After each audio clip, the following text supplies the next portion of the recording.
কবিতা পাঠের সময় এখন। আমরা কবিতা পাঠে ছিলাম, আমরা কবিতা পাঠে আছি এবং আমরা কবিতা পাঠে থাকব। কবিতা পাঠ জিনিসটা আমার কাছে কেমন, মনে করুন আমি আমার শহরেরই বা পাশের কোনো শহরের বা আমার গ্রামেরই বা পাশের কোনো গ্রামের বা একটু দূরবর্তী কোনো গ্রামের, দূরবর্তী কোনো শহরের যেখানে গেছি, আমার বাড়িতে অথবা কোনো স্বজনের বাড়িতে, কোনো বন্ধুর বাড়িতে গেছি, তার পাশাপাশি এক টুকরো জায়গা পড়ে আছে, সেখানে কিছু চেনা গাছ, কিছু অচেনা গাছ, কিছু চেনা পোকামাকড়, কিছু অচেনা পোকামাকড়, মাটির উচ্চাবচতা, কোথাও একটুখানি জল জমে আছে, কোথাও জলের নিচ থেকে বুদবুদি উঠছে, কোথাও জলের মধ্যে জল এতটাই মলিন যে সেখানে আকাশের ছায়া পড়েনি, আবার কোথাও কচু গাছের পাতায় একটুখানি স্বচ্ছ জল ধরা আছে আর তার ভেতরে অনেকটা পরিমাণ আকাশ ঢুকে বসে আছে। এরকম একটা ছোট্টখাট্ট জায়গায় আমি নিজের পায়ে ঘুরছি, হাত দিয়ে দিয়ে ছুঁচ্ছি, চোখ দিয়ে দিয়ে দেখছি, যেন আমি নিজের মুখের ভেতর থেকে জিভ দিয়ে দিয়ে তাদের লেহনও করছি। আমি কান দিয়ে শুনছি তাদের না বলা উচ্চারণ। এমনইভাবে বিচরণ করা ছোট্ট একটা জায়গার মধ্যে অনন্তকাল বা দীর্ঘ সময় ধরে, অনন্তকাল না বলে দীর্ঘ সময় ধরে, মানে যে সময়টা আর আমার কাছে কোনো পরিমাপ নেই। আমাদের তো ছোট জীবন, ছোট ছোট জীবনে আমরা ছোট ছোট কাজের মধ্যে ব্যাপৃত থাকি। তো সেই ছোট ছোট কাজগুলোকে ভুলে গিয়ে, উপেক্ষা করে আমরা সম্পূর্ণ যে সময়টা আমাদের জীবনে, সেই সময়টাকে আমরা অনন্ত জীবন বা অনন্ত সময় বলতেই পারি, বা দীর্ঘ সময়। সেই দীর্ঘ সময়টুকু সেখানে আমি যাপন করি।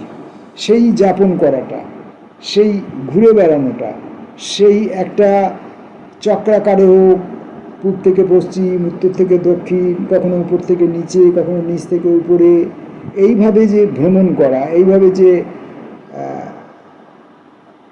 সেই জায়গাটির সঙ্গে একাত্ম হওয়া, আমি জায়গাটি হয়ে উঠলাম বা জায়গাটি স্বয়ং আমি হয়ে উঠল, এই যে ঘটনাটি, এই ঘটনাটিকেই আমি কবিতা পাঠ বলি। সেখানে কোনো সুচারুতা, সেখানে কোনো বানানো দক্ষতা, নিপাট সুন্দর নয়। যে কোনো আপনি ভূখণ্ডে গেলে, যে কোনো জায়গায় গেলে, রাস্তায় গেলে, ঘাটে গেলে দেখবেন যেমন সুন্দর স্বচ্ছ ব্যাপারটিও আছে, পাশাপাশি অসুন্দর ব্যাপারটিও আছে। একটি গাছের উপর দিকে তাকালে যেমন সবুজ পাতা দেখতে পাবেন, বিভিন্ন রকমের সবুজ দেখতে পাবেন, আবার গাছের নিচের দিকে তাকালে দেখবেন কিছু পক্ক জরাজীর্ণ পাতা রোজে ঝুলছে, তারা খসে পড়বার জন্য উন্মুখ রয়েছে। আরও একটু নিচে গাছের গুঁড়ি দিকে তাকালে, মাটির দিকে তাকালে দেখবেন গাছের পাতা সেখানে ঝরে পড়ে আছে, ফুল ঝরে পড়ে আছে এবং তারা বৃষ্টির জলে পচে উঠেছে বা সূর্যের আলোয় শুকিয়ে গেছে। তাহলে সুন্দর এবং অসুন্দর পাশাপাশি থাকে, কেউ সুন্দর নয়, কেউ অসুন্দর নয়, এমনি করেই কবিতা পড়া। যাই হোক, আমরা আজকে কবিতা পাঠের এই পর্বে, পত্রিকা থেকে কবিতা পাঠ, এই পর্বে কয়েকজন কবির কবিতা পড়ব। প্রথম কবির নাম বাঁধন সেনগুপ্ত। বাঁধন সেনগুপ্তের প্রথম কবিতার নাম গার্হস্থ্য চিত্র। তোকেই শুধু দেখব বলে ও মেয়ে আজ বুক চিতিয়ে প্রহর জুড়ে গহীন অপেক্ষায়, বিহান বেলায় সবশেষে তোর শুনতে পেলাম গলা, এতটা পথ নিদ্রাবিহীন ক্লান্ত চরণ তোর, দীঘল চোখে লুকিয়ে আছে অজস্র সঞ্চয়, মনে পড়ছে ছোট্টবেলার অবাক পুতুল খেলা।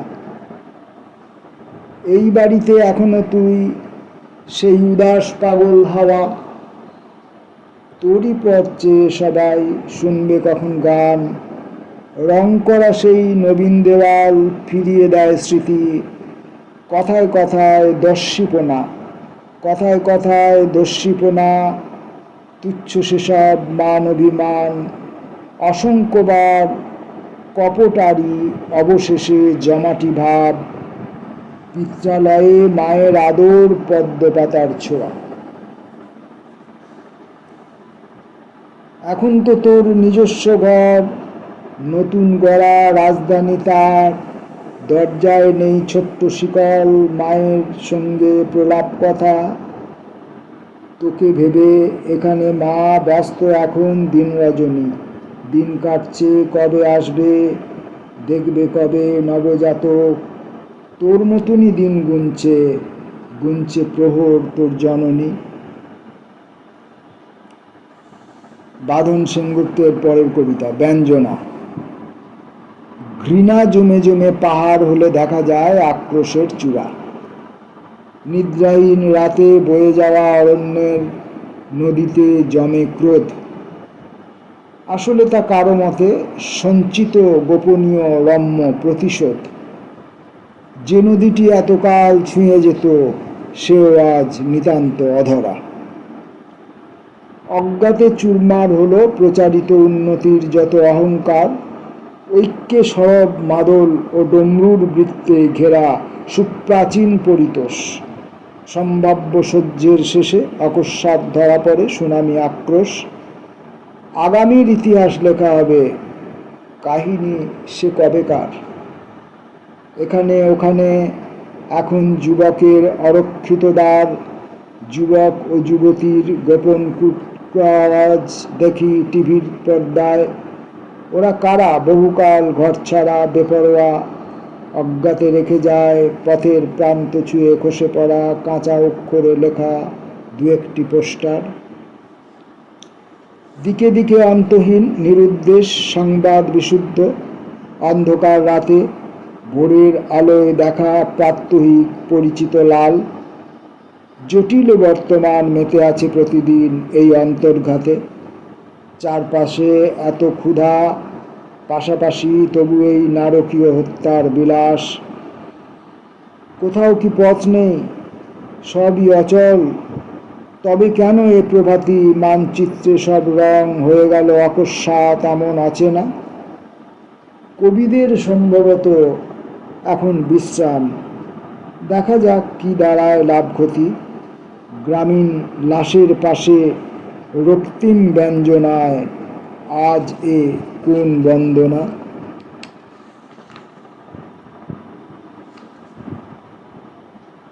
পরের কবির নাম দীপক কর। কেউ জানে না। নাড়ার জালে আমনের সেই ফুটন্ত ভাতের সুঘ্রাণ কোথাও পেলাম না আর। আকাইলার মা, এই দুর্ভাগা দেশ ছেড়ে কবেই হয়তো পাড়ি দিয়েছ সুদূর ওপারে। তেঁতুল তলায় ছনের ছায়া, তোমাদের ওই মাটির ঘর, নিকানো উঠোন, একটু দূরে নৈরিতে শূন্যে হেলান দেওয়া বয়স্ক গাব গাছ। আমাদের আড্ডার ছিল নিভৃত আশ্রয়। পুকুর পাড়ে বট ও অসত্যের নিবিড় ছায়ায় পাক পাকালির কত কি কথা, সুরেলা বিষাদ।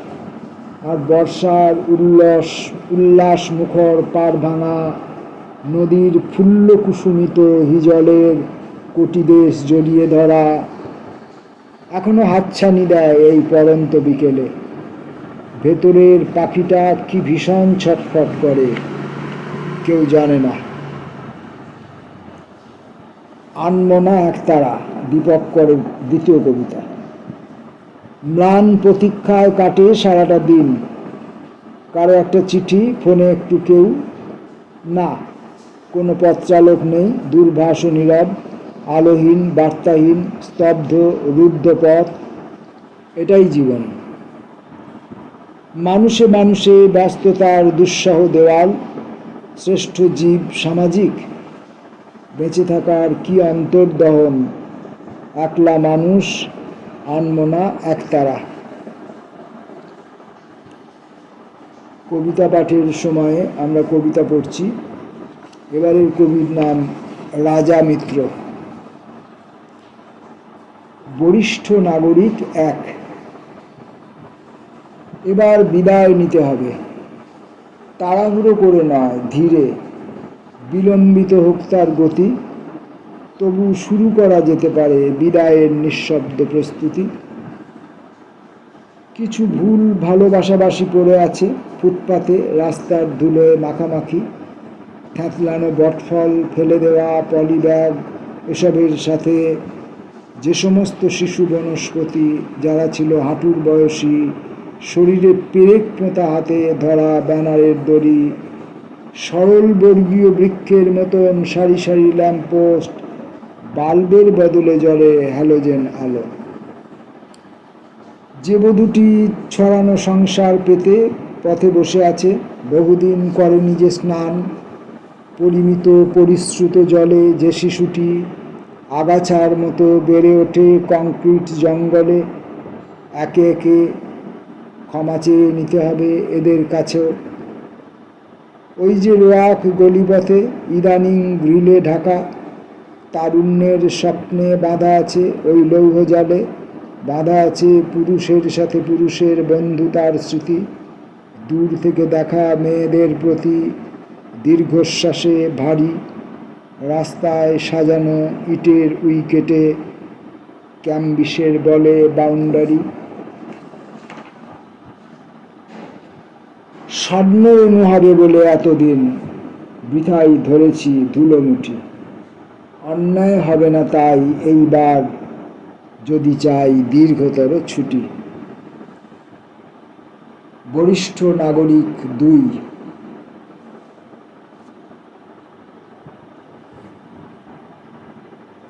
উঠিনি কিছুই, ভাঙতে হয়েছে মসৃণ নয় এবড়ো খেবড়ো সিঁড়ি। যেখানেই গেছি বসতে দিয়েছে রাজাসন নয়, কাঁঠাল কাঠের পিঁড়ি। যতটুকু সুখ লিখেছে কপাল, অসুখ অনেক বেশি। যতটুকু রোদ পড়েছে দেয়ালে, ছায়া আরও এলোকেশি। উঁচু নিচু ক্লাসে খাতা বই হাতে যতটা উপস্থিতি, তার চেয়ে বেশি স্কুল ছুট হয়ে একাকী আত্মরতি। ফুল ধরে যারা বেঁধেছে আমায় স্বাগতম লিখে উঁচু দরজায়, সভা ভেঙে গেলে খালি হাতে ফেরা, রুমাল নাড়িয়ে দিয়েছে বিদায়। বরিষ্ঠ নাগরিক 1 এবং 2। রাজা মিত্রের লেখা দুটি কবিতা পড়লাম। রাজা মিত্র আমাদের স্মরণ করিয়ে দিচ্ছেন যে আমরাও বরিষ্ঠ নাগরিক হয়েছি, আমাদেরও বিদায় নেবার সময় আসন্ন।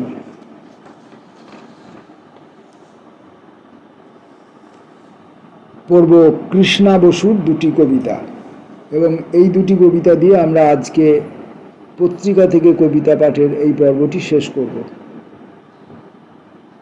কাচ ঘরে বন্দি আছি। কাচ ঘরে জলের ভিতরে বন্দি করেছ আমায়। আমরা কয়েকটি প্রাণী ঘোরাঘুরি, ছোটাছুটি, বৃথা শ্রম করি। বাইরে প্রসারিত জল, দিগন্ত আচ্ছন্ন করা সফেন সঘম নীল জলরাশি জেগে আছে। গর্জমান বহমান প্রাণবান জল।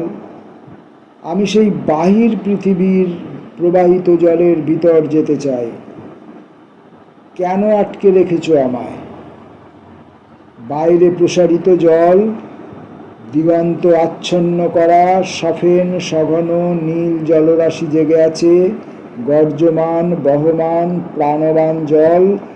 আমি সেই বাহির পৃথিবীতে প্রবাহিত জলের ভিতরে যেতে চাই। কেন আটকে রেখেছ আমায়? আমি এই সুদৃশ্য কাচের ভিতর, সীমাবদ্ধ জলের ভেতরে বেড়া দেওয়া সংকীর্ণতম পরিসরের ভিতরে আর থাকতে পারি না। সহজ জলের কন্যা, সরল ও সাবলীল স্বাভাবিক জলের ভিতরে চাই স্বচ্ছন্দ সাঁতার। কে আমাকে বার করে আনবে এই সীমিত জলের অবরুদ্ধ গানখানি থেকে? সহজ জলের ভিতরে সরল সাঁতার দেওয়া অবিরাম অফুরান প্রসারিত জীবন পাবো না? কোনোদিন পাবো নাকি? বদ্ধ জলের কৃপণতা থেকে মুক্তি চাই, প্রসারিত বাহির ভুবনে। এই যে আমাদের অ্যাকোয়ারিয়াম জীবন, সেই অ্যাকোয়ারিয়াম জীবন থেকে আমরা বৃহত্তর জীবনের দিকে, অনন্ত জীবনের দিকে আমরা যেতে চাই। কবির এই যেতে চাওয়ার আরতি। পরের কবিতা একলা মায়ের আরতি। তোর জন্মদিন, ও আমার পরাণ পুতুলি প্রিয়, তোর জন্মদিনে আমি জ্বালিয়ে দেব অনির্বাণ মোমবাতি এক, কেউ তাকে নেভাতে পারবে না। তোর জন্মদাতা ছেড়ে গিয়েছে আমায়, সে অন্যত্র পেতেছে ঘর, অন্য নারী তার স্বপ্নকে নাচায়। একলা রমণী আমি, কঠিন লড়াই নিয়ে বাঁচি, তুই তুই তুই তুই শুধু একমাত্র সম্বল আমার। তোর জন্মদিনে সবচেয়ে নিবিড় ছিল কি? আমার সন্তান তুই, তুই আর আমি নিবিড়তর সম্পর্কের সুতো দিয়ে বাঁধা। তোর জন্মদিনে তাই আমি একটিই মোমবাতি জ্বালব, মোমবাতি নিভে যাবে, আলো নিভবে না। কাল তোর জন্মদিন, কাল আমি কোথাও যাব না।